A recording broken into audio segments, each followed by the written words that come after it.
আবারও চলে আসলাম আপনাদের মাঝে নতুন আরও একটি রেসিপি নিয়ে। আজকে আমার রেসিপিটা হলো চেপা শুটকির ভর্তা দিয়ে নতুন ধরনের একটি পিঠা রেসিপি। এই পিঠাটা কিন্তু সবাই খেতে ভীষণ পছন্দ করে থাকে। ঘরে মাত্র চেপা শুটকি আর ময়দা বা আটা বা শুকনো চাউলের গুঁড়ি থাকলেই কিন্তু এই পিঠাটা বানিয়ে নেওয়া যায়। আপনারা ঘরে একবার হলেও বানিয়ে এই পিঠাটা ট্রাই করবেন, খেতে কিন্তু অনেকটাই মজাদার হয়। যারা যারা ভাবতেছেন এই চেপা শুটকির ভর্তা দিয়ে কীভাবে এই পিঠাটা বানানো যায়, তাদের জন্য আজকের এই ভিডিওটা। তাই পুরো ভিডিওটা দেখতে থাকুন স্কিপ না করে, আশা করি অনেকটাই ভালো লাগবে।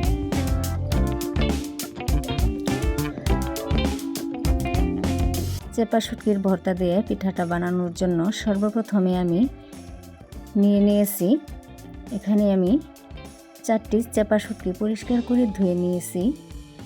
পেঁয়াজ কুচি করে নিয়েছি, কিছু পরিমাণে আমি কাঁচা লঙ্কা নিয়েছি আর রসুনের গোটা নিয়েছি। এটাকে আমি সাইডে রেখে আরও একটা বড় সাইজের বোল নিয়েছি।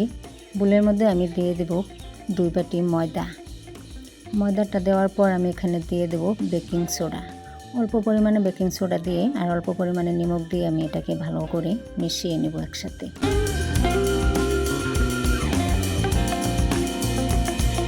শুকনো উপকরণগুলো আমি একসাথে মিশিয়ে নিয়ে এখানে আমি ফুটন্ত গরম পানি দিয়ে দেব।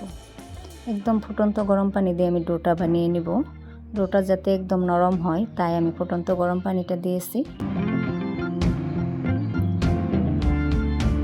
এখন আমি এটাকে নাড়াচাড়া দিয়ে নেব।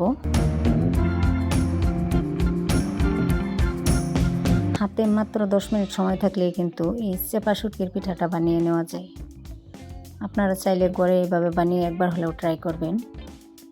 তো আমার ডোটা দেখেন, আমি হাতের সাহায্যে ডোটাকে খুব সুন্দর করে আমি মুথে নিয়েছি। এখন আমি এটাকে সাইডে রেখে দেব 10 মিনিটের জন্য। চুলায় একটা আমি কড়াই বসিয়ে দিয়েছি।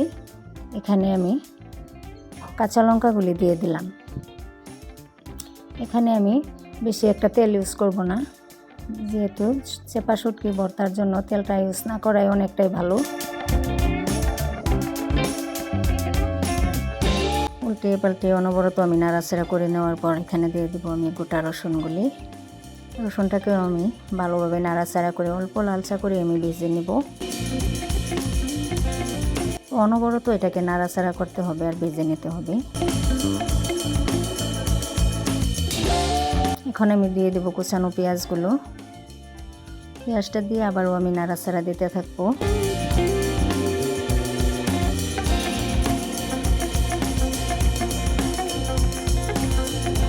দেখতেই পাচ্ছেন পেঁয়াজটা তো একটা কালার চলে আসছে।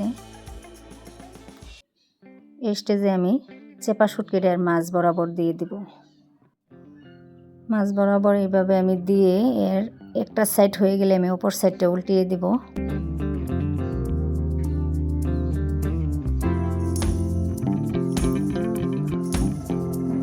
দেখতেই পাচ্ছেন এখন আমি সবগুলো একসাথে মিশিয়ে নিলাম। তো আমার এটা ভাজা হয়ে গিয়েছে, আমি নামিয়ে এখন একটা ছেঁচনির সাহায্যে আমি এটাকে ভর্তাটা বানিয়ে নেব। এইভাবে আমি ভর্তাটা বানিয়ে নেব। আপনারা চাইলে হাতের সাহায্যেও ভর্তাটা বানিয়ে নিতে পারেন বা পাটাতে এটাকে বেটে মেশ করেও নিতে পারেন। তো আমার ভর্তাটা হয়ে গিয়েছে।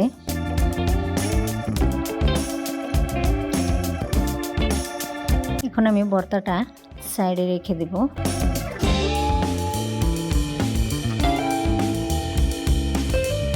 এখন এখানে আমি অল্প পরিমাণে ময়দা নিয়েছি আর ডোটা আমি নিয়ে আসলাম। দেখতেই পাচ্ছেন এই ডোটাকে আমি হাতে এইভাবে মুথে নিব আর এটাকে আমি ছোট ছোট করে আমি লেচি কেটে নেব।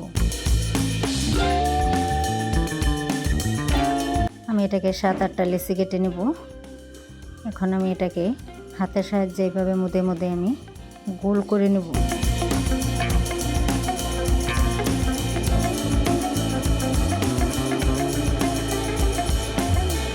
তো এইভাবে ডোটাকে গোল করে নেওয়ার পর আমি এর মাছ বরাবর আমি এভাবে জায়গা করে নিয়ে এখানে আমি চেপা শুটকির ভর্তাটা দিয়ে দেব। তো আপনারা দেখতেই পাচ্ছেন আমি কিভাবে দিয়ে দিয়েছি। এখন এর মুখটা আমি হাতের সাহায্যে এভাবে বন্ধ করে দেব। বন্ধ করে এটাকে আমি হাতে এইভাবে গোল করে নেব। এখন আমি এটাকে হাতের সাহায্যে এইভাবে গোল করে অল্প অল্প করে আমি চাপা দিয়ে নেব। এটাকে কিন্তু আমি বেলে নেব না, এইভাবে হাতের সাহায্যে অল্প অল্প করে চাপা দিয়ে আমি চ্যাপ্টা করে নেব। দেখতেই পাচ্ছেন আমি কিভাবে করেছি।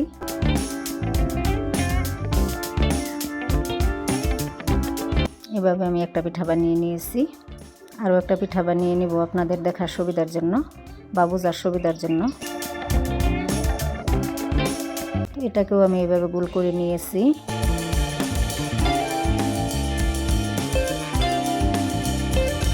এখন এর মাছ বরাবর আমি জায়গা করে নিব অল্প।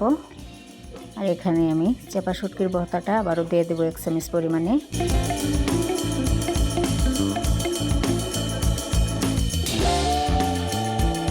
এই পিঠাটা কিন্তু একজনে এক এক রকমের বানিয়ে থাকে, কিন্তু আমি আজকে এই ডিজাইনের বানিয়েছি। আপনারা এই ডিজাইনটা ফলো করতে পারেন। একদম সহজ হয়, সহজভাবে বানানো যায় পিঠাটা।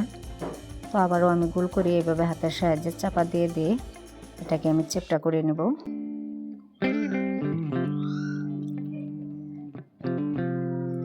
এইভাবে পিঠাটা বানিয়ে যাকে দিবেন সে কিন্তু অনেকটাই ভালোবাসে খেতে।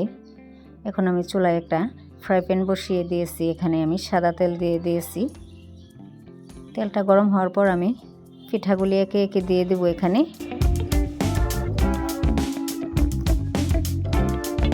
তো দেখতেই পাচ্ছেন আমি 3টা পিঠা এখানে দিয়ে দিচ্ছি।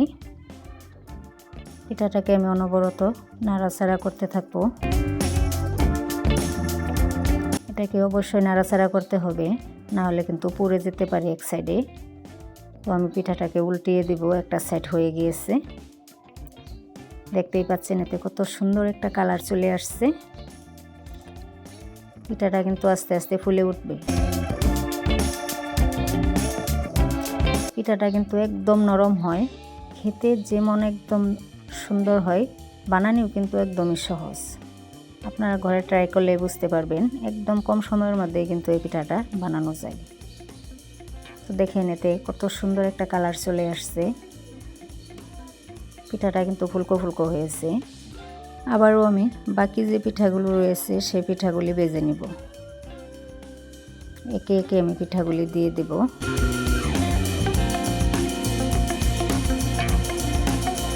আপনারা কিন্তু এই পিঠাগুলি তাওয়াতে সেকেও নিতে পারেন বা ফ্রাই করেও নিতে পারেন। ফ্রাই করে নিলে অনেকটাই সুন্দর হয়, ফুলকো ফুলকো হয়।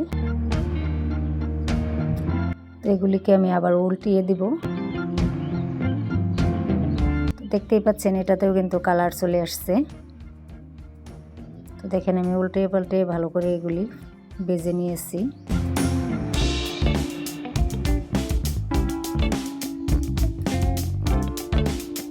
দেখেন পিঠাগুলি কত সুন্দর হয়ে ফুলে উঠেছে।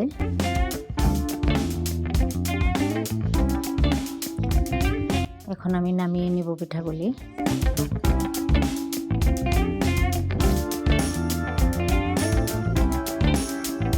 এখন আমি সবগুলি পিঠা উঠিয়ে নিলাম। উঠিয়ে আমি একটা প্লেটের মাঝে নিয়ে নিয়েছি। দেখেন পিঠাগুলি কত সুন্দর হয়েছে। পিঠাগুলি কিন্তু দেখতে যেমন সুন্দর, খেতেও কিন্তু অনেকটাই মজাদার হয়। চেপা শুটকির ভর্তা দিয়ে যেরকমভাবে পিঠা বানানো যায় আগে কখনোই জানতাম না, কিন্তু একবার বানিয়ে দেখলাম অনেকটাই সুন্দর হয়। দেখেন এর ভিতরটা কত সুন্দর হয়েছে।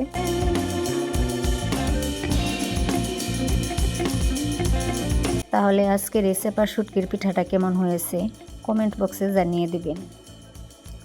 আজকের ভিডিওটা আমি এখানেই শেষ করলাম। আবারও দেখা হবে নতুন আরও একটা রেসিপিতে। সবাই ভালো থাকুন, সুস্থ থাকুন।